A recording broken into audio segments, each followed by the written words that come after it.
Já pararam para refletir sobre a grandiosidade do termo controle? Não acham que o controle é algo inerente às nossas vidas?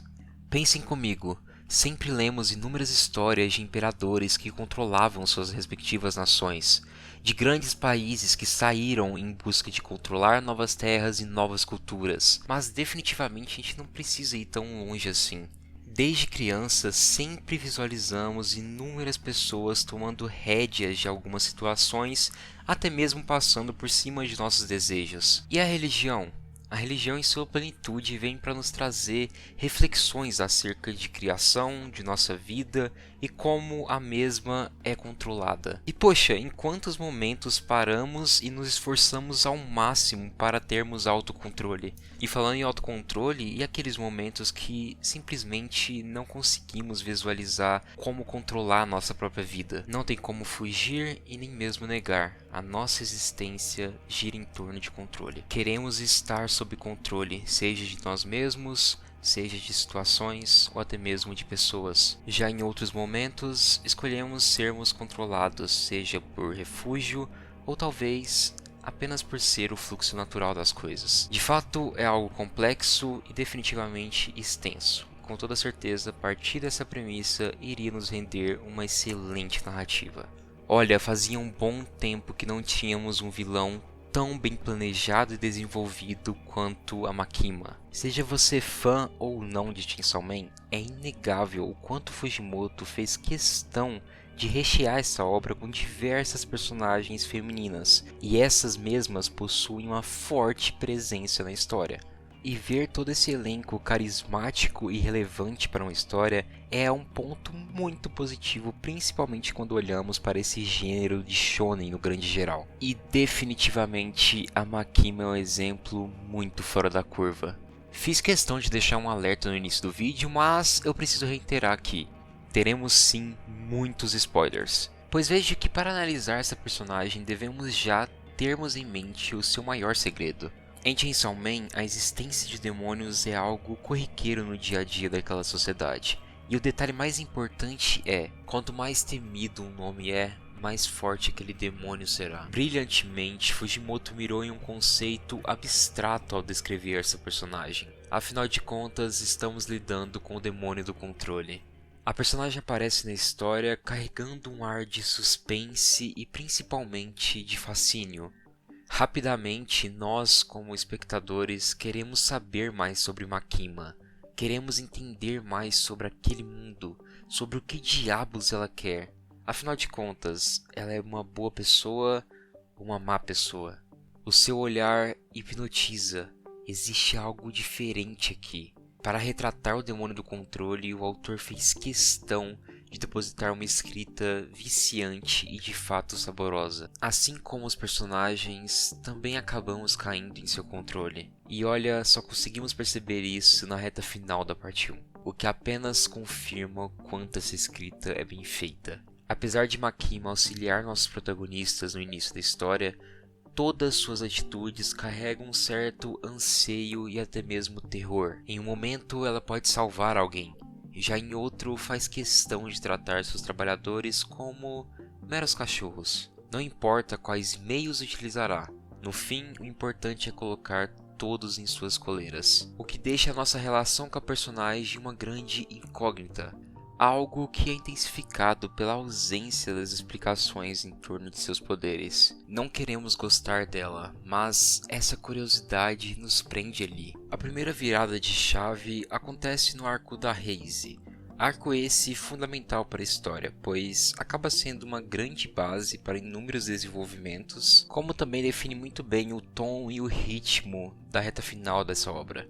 O encontro entre Makima e Denji nos ressalta de forma sutil o quanto essa personagem carrega a carência de algo fundamental, o afeto. Essa discussão será retomada mais para o final da obra, mas é importante visualizarmos o início disso tudo. No fim das contas, alguém que se mostra totalmente superior aos demais possui na realidade suas próprias fragilidades. Apesar dessa lacuna, não se faz suficiente para desestabilizar todo o controle. Se por um lado o início do arco traz uma maior sensibilidade por parte da Makima, aqui temos o seu lado assustador gritando e afetando nosso protagonista. Rato do campo ou da cidade, a Makima conhece bem os dois. A simplicidade torna mais fácil seu controle. Então, obviamente ela prefere o lado do campo, mas definitivamente ela nunca seria um rato. Ela não poderia. O brilho dessa personagem se torna mais intenso na reta final da parte 1. Começamos a entender o quanto a Makima interfere naquele mundo, como tudo parece fazer parte de seu plano maior. A fama do Chainsaw Man nos resulta conflitos grandiosos, e mesmo esses sendo ameaçadores, no fim ficamos cada vez mais inseguros com a companhia dessa personagem. O Fujimoto faz isso de forma majestosa, pois ele não simplesmente nos entrega tudo de bandeja. Ao invés disso, deposita receio de outros personagens para com Makima. Não sabemos exatamente por que devemos temer tanto ela, mas sabemos o tamanho de seu poder, o seu lado frio e o quanto outros personagens, até mesmo da segurança pública, se sentem ameaçados por aquela mulher, e isso já se faz suficiente. Como algo perfeitamente planejado, os obstáculos vão sendo superados e o objetivo final se torna muito mais claro. A verdadeira face finalmente é revelada. O demônio do controle fez questão de guiar seus peões, podando seus sonhos e contendo-os pelos mecanismos do sistema, para assim concretizar, finalmente, o seu verdadeiro plano. O demônio das armas precisa ser enfrentado, mas muito mais que isso, esse conflito precisa gerar algum tipo de benefício. A ideia do controle em enfrentar o demônio das armas é no mínimo intrigante. Ambos conceitos possuem uma forte relação, sendo literalmente um exemplo de causa e efeito. Uma ferramenta como essa gera medo e ocasionalmente controle, e por muitas vezes o controle também parte do sentimento de medo, ou seja, eles se complementam. Chainsaw Man sempre trouxe uma abordagem muito crítica e poderosa em torno de armas, evidenciando como esse instrumento causa uma sensação de controle e como, mesmo ele sendo um instrumento que causa mortes, ele ainda continua sendo bem lucrativo. A ideia de transformar o Aki em um possesso das armas auxilia para diminuir sim o poder daquele demônio, mas também concretiza toda essa discussão em torno da relação entre controle e armas. A partir da arma, Makima consegue de forma irônica dar um fim àquele seu peão, e ao mesmo tempo consegue quebrar completamente o Denji. Ou melhor, o seu principal alvo. Agora tudo se faz claro e justamente por isso nós como espectadores só desejamos distância dessa personagem com o nosso protagonista. E é óbvio que isso não iria acontecer. Makima agora colhe o que sempre plantou desde o início da obra. A extrema dependência criada em Denji o leva para a palma de sua mão. O rato, desistindo de sua independência, desistindo daquele mundo cruel, apenas pede para se tornar um cachorro. Não quer mais sofrer, não quer tomar mais decisões. Definitivamente, esse garoto quer ter um mínimo de controle em sua vida. E aquele controle que sempre o seduziu, agora mostra suas garras. A ignorância pode ser uma bênção, mas ao mesmo tempo pode te levar para o fundo do poço. Mais uma pessoa amada é destruída em frente de Denji. Tudo que Makima lhe deu agora deveria ser cobrado. Pela primeira vez, essa personagem esboça uma sincera felicidade. Além de todos os seus planos estarem ocorrendo da maneira que planejou, é divertido vislumbrar tamanha inocência daquele garoto, que nunca sequer teve independência, que sempre foi um cachorro, mas que mesmo assim achou que poderia ter uma vida própria. Denji, você nunca foi livre, nunca teve gerência para vir aqui agora e simplesmente se abdicar disso. Tudo que esse personagem vivenciou pós primeiro capítulo foi simplesmente permitido e manipulado por Makima. Todo o mal em sua vida não era um acaso. Denji é o grande culpado. Afinal de contas, uma pessoa que matou seu próprio pai, mesmo como um ato de defesa, no fim é uma pessoa que não merece ter uma vida comum. Nesse extremismo do controle, obviamente, é essa interpretação que a Makima tem diante de tudo aquilo. O mal é necessário, o mal deve existir, mas deve ser controlado. E aquele lixo que viola ou se apropria disso, com toda certeza deve ser eliminado. O mal precisava chegar até Denji. Dessa forma, o verdadeiro Chainsaw poderia chegar até Makima. E aqui temos o ponto mais interessante de toda essa reviravolta. O demônio do controle é uma grande fã do Chainsaw, e isso ocorre principalmente por conta de seu poder. O Pochita é capaz de apagar um nome e a existência de um demônio após devorá-lo, e isso é simplesmente fascinante. Afinal de contas, o ápice do controle seria conseguir medir aquilo que deve existir ou não. Um poder que interfere diretamente no fluxo da existência permite com que Makima idealize um mundo onde conceitos assustadores não fossem mais reais. Um mundo sem fome, guerras, supremacias, tudo isso poderia se tornar real. Mas a que custo? E principalmente, como isso poderia ser algo justo? Como o livre-arbítrio poderia ser respeitado? De fato, apenas as coisas ruins seriam apagadas? Realmente não há como saber. Mas o mais interessante de todo esse conflito que é instaurado entre Makima e Chainsaw está relacionado com o levantamento da discussão emocional dessa personagem. A luta é estendida como um pedido de fã. Ela aprecia aquele ser. Ela não quer vencer uma luta sem de fato sentir que superou todo aquele poder.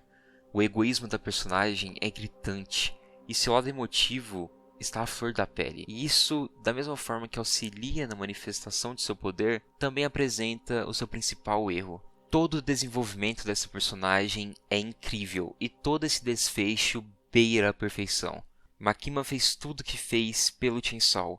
Não podia mudar o foco e nem mesmo hesitar. O garoto que foi tanto manipulado por ela que na sua visão, apenas era algo descartável, o seu cheiro não merecia ser memorizado, e com essa brecha, ela acaba sendo derrotada. O fanatismo, o sentimentalismo abalou seu controle, e no fim, foi ela que acabou sendo controlada. Por conta dos diversos contratos estabelecidos pela Makima, se torna inviável eliminá-la com ataques físicos.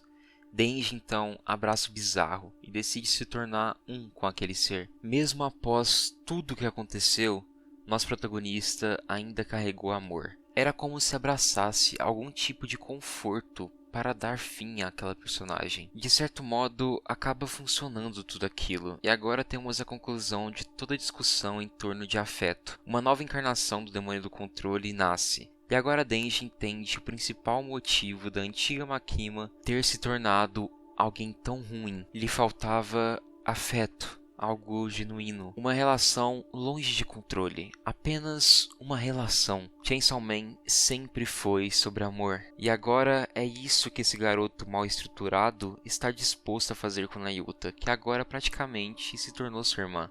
Quer cuidá-la sem segundas intenções, apenas ser a estrutura que aquela garota precisa. E toda essa bizarra conclusão é simplesmente linda. Realmente, toda essa trajetória é de tirar o fôlego. Em meio a toda essa narrativa, o Fujimoto nos enganou perfeitamente. E não no sentido de esconder pra gente que essa personagem na realidade era uma vilã. Eu sinto que isso sempre foi bem sinalizado. A grande questão é que o autor brinca com a nossa angústia e desconfiança o tempo todo. Sabemos que ela tem traços de vilã, mas ainda parece que dá pra confiar nela. E vira e mexe fica martelando na nossa cabeça a grande questão.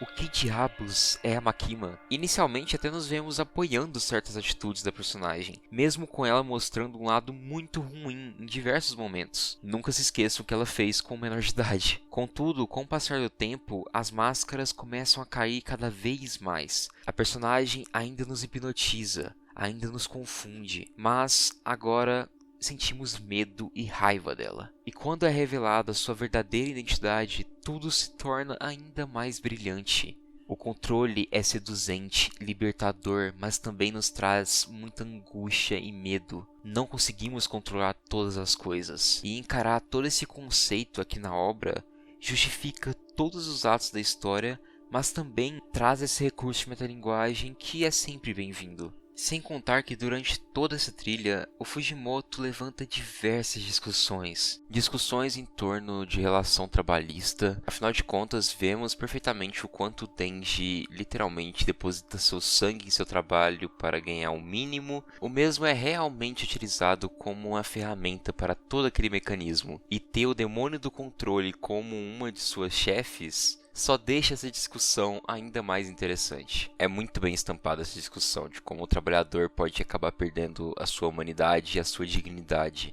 Pô, que isso, a Makima literalmente referencia eles como cachorros mesmo. Discussão sobre relacionamentos no grande geral, enfatizando essa ideia de posse que muitos acabam se deparando em um relacionamento. Discussão em torno de afeto e o quanto a sua falta nos muda. E se partimos da ideia de que o Pochita na realidade é o demônio da vida, o demônio do amor, se torna ainda mais intensa discussão em cima do demônio do controle. Também nos rende discussões até mesmo em torno de política, já que em diversos momentos a personagem se mostra um ponto relevante para diferentes políticos de diferentes países. Afinal de contas, o demônio do controle poderia ser utilizado por esses governos, mesmo com esse demônio ameaçando aquela estrutura. E o que mais me encanta em todo esse desenvolvimento da Makima é a ideia de que, mesmo agora, sem a sua presença na história, a mesma ainda continua influenciando muito aquela história. A Makima se distribuiu para diversos personagens. O que foi feito não é facilmente esquecível. Há muitos traumas carregados por diversos personagens. Aquela sociedade se tornou bem mais descompassada sem um controle forte. Pô, nós ainda temos uma reencarnação do demônio do controle. E sabe, isso é sempre um ponto fora da curva. Criar um vilão tão bem desenvolvido e tão marcante que mesmo após a sua morte, ele ainda continua impactando na história é algo realmente de tirar o chapéu. Obviamente eu sou muito fã da obra, mas eu realmente não sustento a minha ideia apenas por ser fã da obra. De fato, essa vilã é um dos melhores vilões de todas as obras. E talvez de fato eu ainda continue sob seu controle. Mas e vocês? O que vocês acham dessa personagem? Eu estava com muita vontade de fazer mais um vídeo para destrinchar algum personagem, mas seria um crime eu sair de Chainsaw Man e não falar sobre a Makima. Uma personagem que de fato é fascinante. Não se esqueçam de avaliar, comentar e compartilhar o vídeo, isso ajuda muito. Estamos cada vez mais próximos de batermos nossos 2.000 inscritos. Eu sou realmente muito grato por cada detalhe que vocês depositam aqui no canal e com minha pessoa. Sério, muito obrigado mesmo. Quero mandar um abraço especial para todos os membros. Gratidão por depositarem ainda mais apoio para todo esse projeto. É com isso que eu me despeço e espero vocês até logo.